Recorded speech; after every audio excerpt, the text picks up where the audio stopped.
Аудио зохиол үзүүлж байна. Төгөлдөр хуур эхлэл. Хангал гудамж даган уруудан алхалж яваад таарсан хамгийн ихний паб руу яваад орчихлоо. Ганцаараа ууж явах нь хэвэн биш нь мэдээж үзээ. Тэрээрээ саяхан найз бүсгүйгээсээ салсандаа ийн шаналж яваач.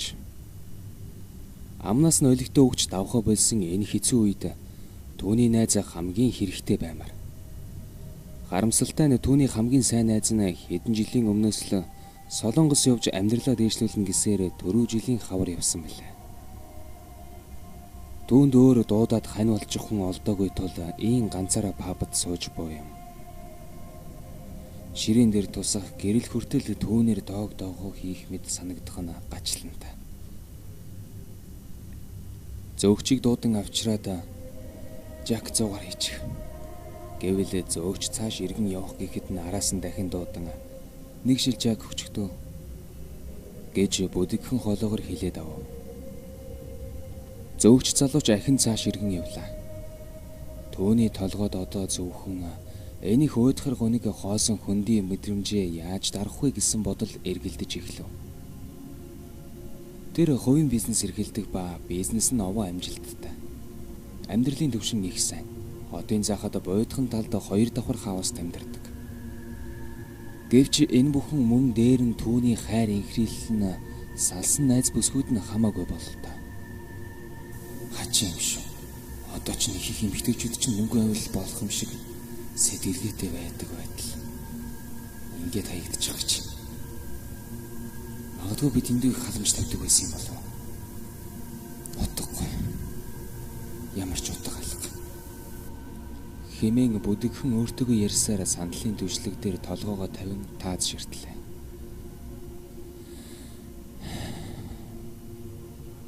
Сүүлийн 2 өдрийн турш түүний санаа алдахыг тоолсон бол хавилуу түүний наснаас давах байц. Тэрхэн зуур зөөгч залуу иргэн иржээ. Ширээн дээр нь захиалсан зүйлсийг нь тавиад хундаглан урдан тавилаа. Хангал нэр кола авах мартчих.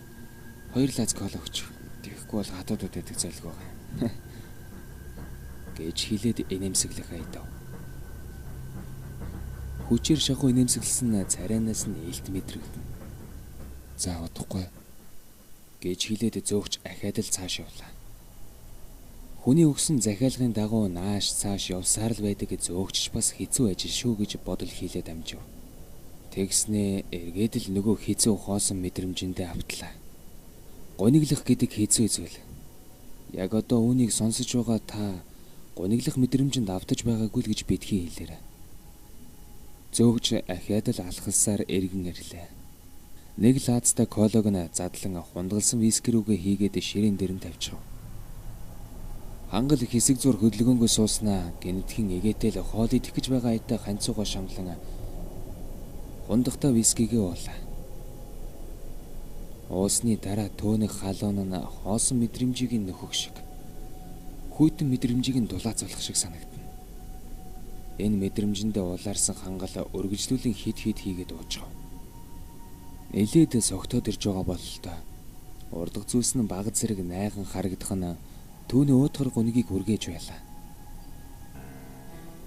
Гинэтхэн хаа нэгтээ төгөлдөр хуурыг намуухан игшиглэх дуу сонсдно.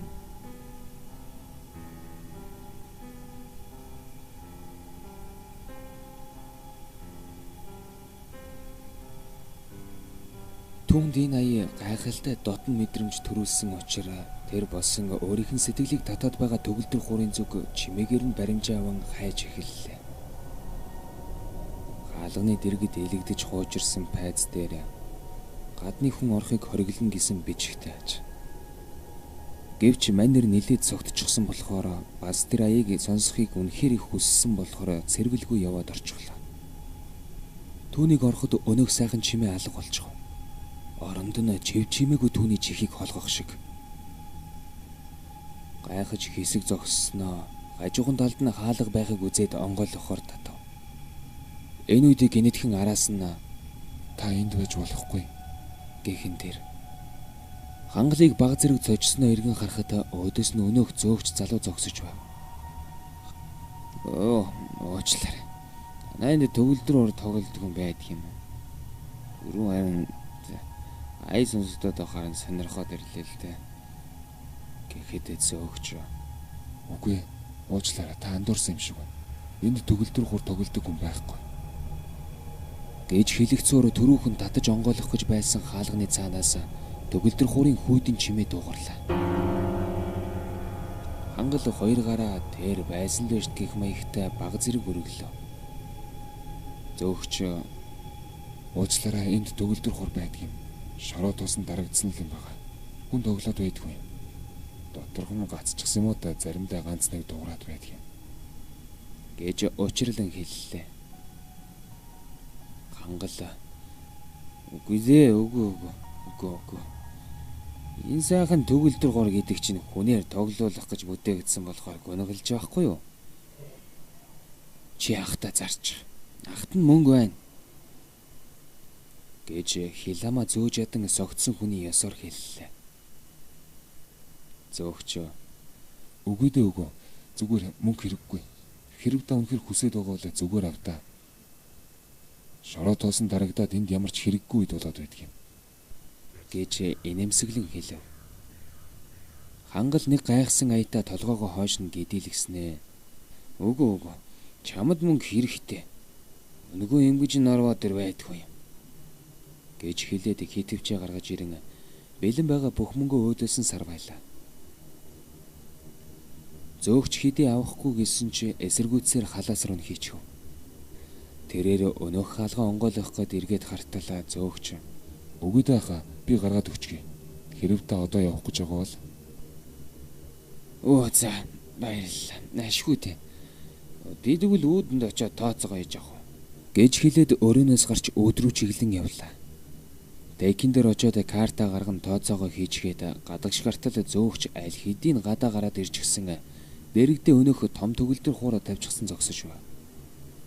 Хангал мөн л гайхсан аята толгоогоо хойш нь гидэлгснээ. Чи өстө гоё залуу. Ямар хурдан гаргаад ирвэ.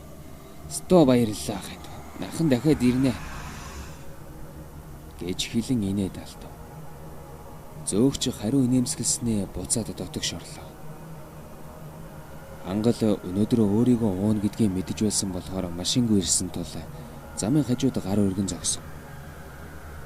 Гадаа цас баг зэрэг хаялан өвлийн хүйтэн жавар дааруулахыг оролдох мэт салхилсаар. Эдий зогтсон ч гэсэн чихэн даарч байна гэж чихтэйх. Арай гэж нэг юм такси зогсоход омхомгүй суугаад хаяга хилээд авав. Шүн.